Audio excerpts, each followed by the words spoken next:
اعوذ باللہ من الشیطان الرجیم بسم اللہ الرحمن الرحیم۔ ڈیئر اسٹوڈنٹس السلام علیکم۔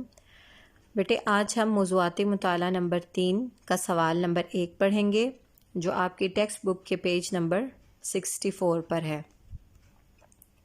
موضوعاتی مطالعہ نمبر 3 کا عنوان ہے علم کی فرضیت و فضیلت۔ اس کا سوال نمبر 1 ہے، قرآن مجید کی روشنی میں علم کی اہمیت بیان کیجیے۔ جواب ہے، قرآن مجید کی روشنی میں علم کی اہمیت درج ذیل ہے۔ اب سب سے پہلی ہیڈنگ ہے علم کا لغوی معنی۔ علم کا لغوی معنی جاننا، آگاہ ہونا اور واقفیت حاصل کرنا، یعنی جس چیز کے بارے میں ہم نہیں جانتے، علم جب ہم حاصل کرتے ہیں تو ہمیں اس چیز کے بارے میں واقفیت حاصل ہو جاتی ہے، ہمیں اس چیز کے بارے میں آگاہی حاصل ہوتی ہے اور ہم اس چیز کے بارے میں جان جاتے ہیں۔ علم کا شرعی مفہوم۔ علم کا شرعی معنی اللہ تعالیٰ اور اس کے رسول پاک صلی اللہ علیہ وسلم نے ہمیں جو احکامات اور ہدایات دی ہیں ان کے بارے میں مکمل آگاہی حاصل کرنا اور ان احکامات پر عمل کرنے کے بارے میں پوری طرح جاننا ہے۔ اب شرعی یعنی اصطلاحی معنی کیا؟ اصطلاح میں ہمیں کیا حکم دیا گیا کہ کس طرح سے ہم نے علم حاصل کرنا ہے، کیا کرنا ہے؟ تو اللہ تعالیٰ نے ہمیں جو احکامات اور ہدایات دی ہیں، اب وہ احکامات اور ہدایات کون سی ہیں کہ اللہ تعالیٰ نے نبی پاک صلی اللہ علیہ وسلم پر جو کتاب قرآن مجید نازل کی جس کا موضوع انسان ہے، اب اس میں جو احکامات اور ہدایات ہیں وہ ہم تمام انسانوں کے لیے ہیں، مومنوں کے لیے ہیں، مسلمانوں کے لیے ہیں، رہتی دنیا تک جتنے لوگ آئیں گے یہ احکامات اور ہدایت ان سب کے لیے۔ اب ہمارا کیا کام ہے کہ ہم ان چیزوں کے بارے میں جانیں، ان کو پڑھیں اور ان کو سمجھیں۔ اگر ہم ان چیزوں کے بارے میں آگاہی حاصل نہیں کریں گے تو ہم ان احکامات پر عمل بھی نہیں کر سکتے۔ اس لیے شرعی معنی کیا ہے کہ ہم اللہ تعالیٰ کے احکامات، یعنی جو اس نے اپنے بندے نبی پاک صلی اللہ علیہ وسلم پر جو کتاب نازل کی، ہم اس کے بارے میں، ان احکامات کے بارے میں جانیں اور ان کو سمجھیں، پھر ان کے مطابق اپنی زندگیوں کو گزارنے کی کوشش کریں۔ نیکسٹ ہیڈنگ ہے انسان کے لیے علم کی اہمیت۔ اللہ تعالیٰ نے انسانوں پر بے شمار احسانات اور رحمتیں نازل فرمائی ہیں۔ اللہ تعالیٰ کے ہم پر بے شمار احسانات ہیں کہ جن کا تو ہم جتنی دفعہ، لاکھوں دفعہ بھی شکر ادا کریں تو وہ کم ہے۔ کہ سب سے پہلے تو اللہ تعالیٰ نے ہمیں ایک مکمل انسان بنایا، ہمیں ہر نعمت عطا کی۔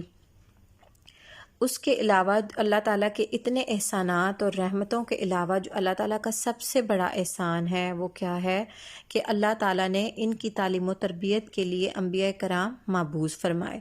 یعنی اب انسانوں کے لیے، جیسے ہم نے پہلے پڑھا کہ جیسے احکامات اور ہدایت انسانوں کے لیے نازل ہوئی ہیں، اب ہمیں ان چیزوں کے بارے میں کیسے سمجھ آتی؟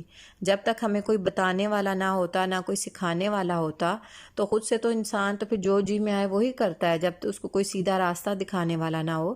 تو اللہ تعالیٰ نے پھر ان کی تعلیم و تربیت کے لیے کیا کیا کہ انبیاء کرام مبعوث فرمائے۔ 1,24,000 جو نبی پیغمبر آتے رہے، اللہ تعالیٰ نے ان کو خود تعلیم عطا فرمائی، یعنی ان کو چیزوں کے بارے میں بتایا، سمجھایا، سکھایا، اور پھر اللہ تعالیٰ کے انہی نیک اور برگزیدہ بندوں نے انسانوں تک وہ پیغام پہنچایا، اللہ تعالیٰ کے بندوں تک وہ تعلیم پہنچائی۔ اب یہاں پہ نبی پاک صلی اللہ علیہ وسلم نے خود اپنے بارے میں کیا ارشاد فرمایا کہ انما بعثت معلما، بے شک مجھے معلم یعنی استاد بنا کر بھیجا گیا۔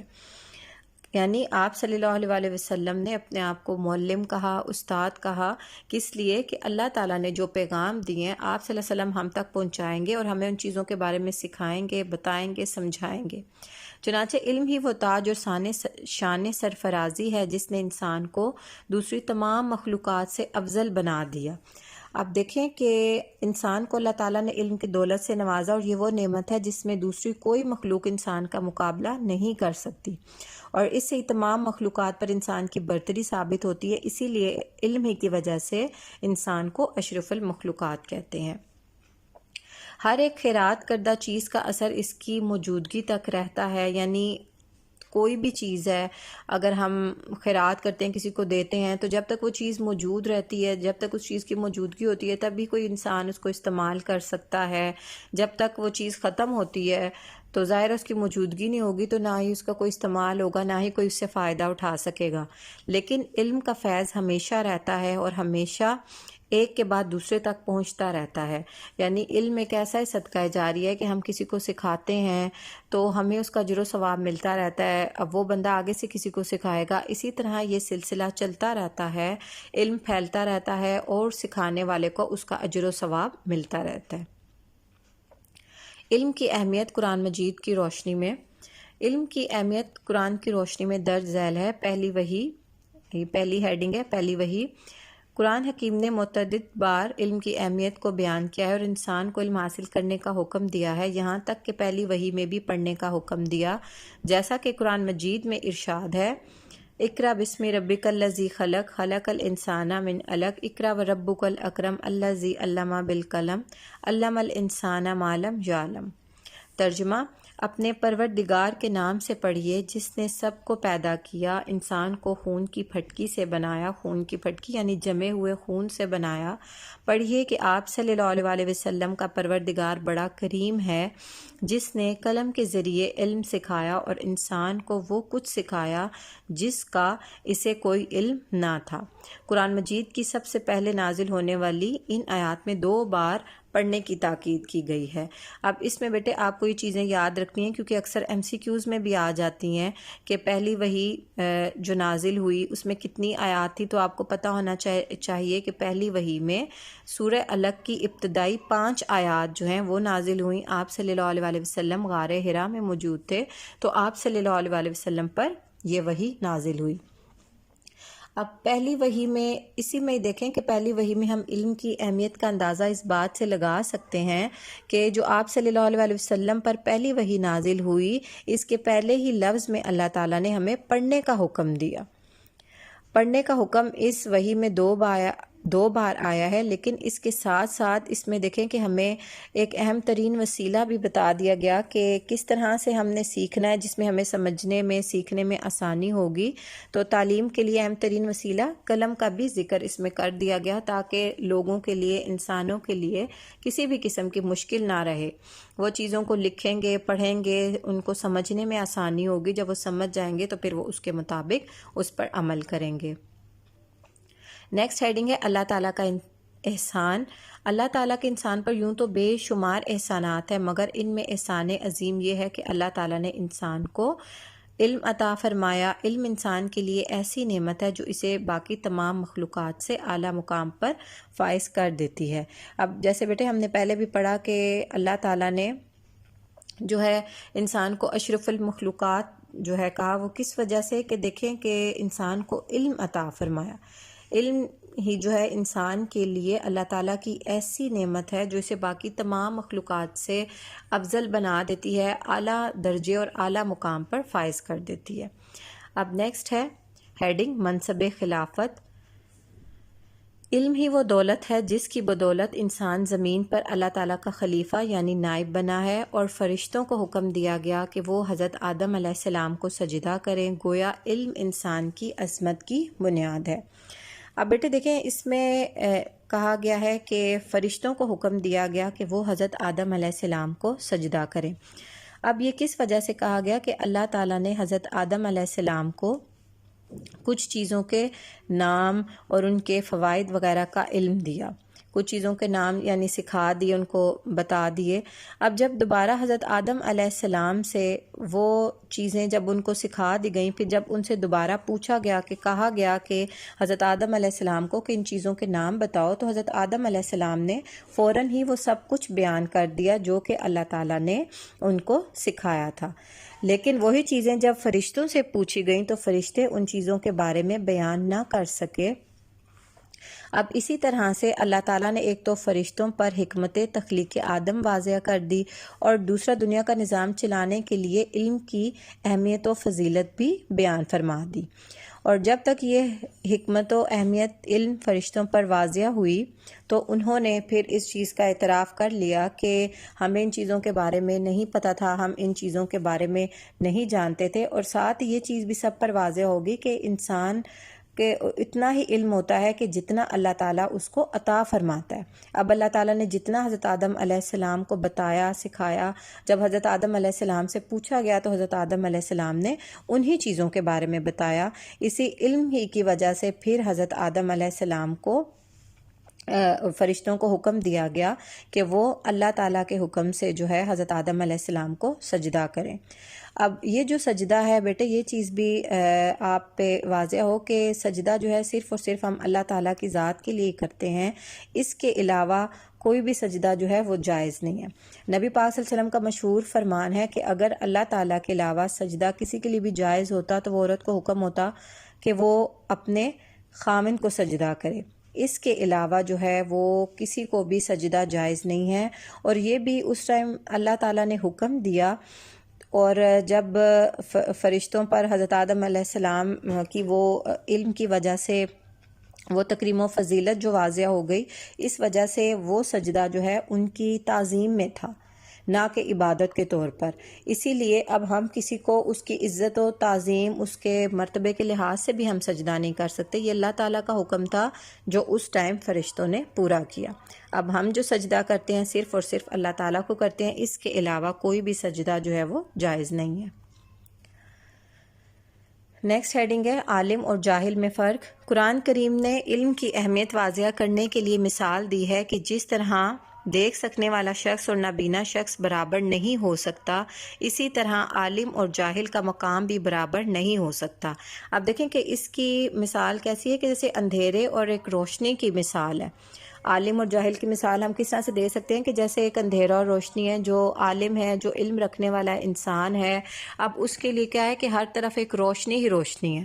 لیکن جو انسان علم نہیں سیکھتا، جو جاہل ہے، جس کو اپنے مقام کے بارے میں، اپنی ذات کے بارے میں، اپنی شخصیت کے بارے میں نہیں سمجھ بوجھ ہوتی، تو وہ باقی چیزوں کے بارے میں تو جان ہی نہیں سکتا۔ چنانچہ اسی سوالیہ انداز میں قرآن مجید میں اللہ تعالیٰ کا ارشاد ہے کہ قُلْ هَلْ يَسْتَوِي الَّذِينَ يَعْلَمُونَ وَالَّذِينَ لَا يَعْلَمُونَ، ان لوگوں سے کہہ دیں کہ کیا جاننے والے اور نہ جاننے والے برابر ہو سکتے ہیں؟ پھر ساتھ ہی قرآن مجید میں اللہ تعالیٰ کا یہ سوالیہ انداز میں ارشاد آیا کہ ایسا کبھی بھی نہیں ہو سکتا کہ جاننے والے اور نہ جاننے والے، یعنی عالم اور جاہل کبھی بھی برابر نہیں ہو سکتے۔ جیسے میں نے آپ کو پہلے بھی بتایا کہ ان کی مثال روشنی اور اندھیرے کی طرح ہی ہے کہ عالم کے لیے ہر طرف روشنی ہی روشنی ہے، کیونکہ وہ خود ایک روشنی ہے، اور جو جاہل انسان ہے اس کے لیے ایسا ہی ہر طرف اندھیرا ہے کہ اس کو کسی چیز کے بارے میں نہیں پتہ، اس کو اپنے بارے میں نہیں پتہ، تو اس لیے وہ کسی کو بھی نہ کچھ بتا سکتا ہے، نہ سکھا سکتا ہے۔ اسی لیے عالم اور جاہل کا مقام کبھی بھی ایک جیسا نہیں ہو سکتا۔ نیکسٹ ہیڈنگ ہے اشرف المخلوقات ہونے کا شرف۔ اللہ تعالیٰ نے انسان کو علم کی دولت سے نوازا ہے۔ یہ وہ نعمت ہے جس میں دوسری کوئی بھی مخلوق انسان کا مقابلہ نہیں کر سکتی، اور علم کی بدولت تمام مخلوقات پر انسان کی برتری ہے۔ اسی لیے انسان کو اشرف المخلوقات کہتے ہیں، کیونکہ اللہ تعالیٰ نے اس کو علم عطا کیا ہے، اور وہ جو باقی اللہ تعالیٰ کی کسی مخلوق کے پاس یہ علم نہیں ہے۔ اب نیکسٹ ہیڈنگ ہے خوف خدا۔ ایک مسلمان کا مقصد اللہ اور اس کے رسول صلی اللہ علیہ وآلہ وسلم کی رضا ہوتی ہے، اور اس کی بنیاد خوف خدا ہے۔ یعنی انسان کو جتنے زیادہ احکامات الہی کے بارے میں علم ہوگا، وہ اتنا ہی دل میں خوف خدا رکھنے والا ہوگا۔ جیسا کہ قرآن مجید میں ارشاد ہے کہ بے شک اللہ تعالیٰ کے بندوں میں سے علم رکھنے والے ہی اللہ تعالیٰ سے ڈرتے ہیں۔ اب یہ چیز کیوں کہی جاتی ہے کہ علم رکھنے والے ہی اللہ تعالیٰ سے ڈرتے ہیں؟ کہ ظاہر ہے ایک جو شخص انجان ہے، جو جاہل ہے، جسے کسی چیز کے بارے میں نہیں پتہ، اسے تو سمجھ ہی نہیں ہے کہ کیا ہمارے لیے اچھا ہے، کیا ہمارے لیے برا ہے، نہ اسے کسی چیز کے بارے میں پتہ ہے، نہ سمجھ ہے، اور نہ ہی وہ اس کے مطابق اپنی زندگیوں کو گزارتا ہے۔ لیکن جو انسان ہوتا ہے، جو تقوی اختیار کرنے والے ہوتے ہیں، اب وہ کون ہوتے ہیں؟ وہ اہل علم ہوتے ہیں، یعنی وہ چیزوں کے بارے میں پڑھ کر، سمجھ کر، چیزوں کے بارے میں جان کر ان کے دل میں اتنا زیادہ خوف خدا ہو جاتا ہے کہ انہیں پتہ ہوتا ہے کہ اگر ہم یہ کام غلط کریں گے تو اللہ تعالیٰ ہم سے ناراض ہو جائے گا، ہم سچے پکے مومن نہیں رہیں گے۔ تو ان کو چیزوں کے بارے میں جب سمجھ آتی ہے تو ان کے دلوں میں خوف خدا جو ہے وہ اتنا ہی زیادہ بڑھ جاتا ہے۔ اور جو علم نہیں رکھتے، وہ اچھائی برائی کے بارے میں جانتے ہی نہیں ہیں، اسی لیے ان کے دل میں وہ خوف خدا موجود بھی نہیں ہوتا۔ وہ جس راستے پر چلتے رہتے ہیں، انہیں نہیں سمجھ ہوتی کہ وہ اچھا ہے برا ہے، بس وہ اسی کا ہی انتخاب کرتے ہیں کہ جو ان کو اچھا لگ رہا ہوتا ہے۔ علم میں اضافے کی دعا۔ قرآن حکیم نے علم کی اہمیت کو واضح کرتے ہوئے انسان کو علم میں اضافے کے لیے خوبصورت دعا سکھائی ہے، جیسا کہ قرآن مجید میں اللہ تعالیٰ کا ارشاد ہے وَقُلْ رَبِّ زِدْنِی عِلْمًا، اور دعا کیجئے کہ اے میرے اللہ میرے علم میں اضافہ فرما۔ اب یہ بیٹے علم اضافے کے لیے بہت ہی نہایت ہی خوبصورت دعا ہے۔ ہم سب کو بھی قرآن پاک پڑھنے سے پہلے، آپ لوگ چاہے اسکول کا پڑھتے ہیں، کسی بھی سبجیکٹ کا پڑھتے ہیں، یہ دعا ہمیں لازمی اپنی روزمرہ روٹین میں شامل کر کے پڑھنی چاہیے، تاکہ ہم جو بھی پڑھیں دین کا علم، دنیا کا علم، وہ ہمارے لیے اضافے کا باعث بنے، کہ اللہ تعالیٰ ہمارے دماغ کو، ہمارے سینے کو کھول دے، اور جو چیزیں ہم سیکھ رہے ہیں ہمیں ان چیزوں کے بارے میں سمجھ آئے۔ اب یہ اتنی پیاری دعا ہے کہ اللہ تعالیٰ نے یہ دعا خود نبی پاک صلی اللہ علیہ وآلہ وسلم کو سکھائی تھی، اور آپ صلی اللہ علیہ وآلہ وسلم اپنے علم میں اضافے کے لیے دعا پڑھتے تھے، قُلْ رَبِّ زِدْنِی عِلْمًا، اے میرے رب میرے علم میں اضافہ فرما۔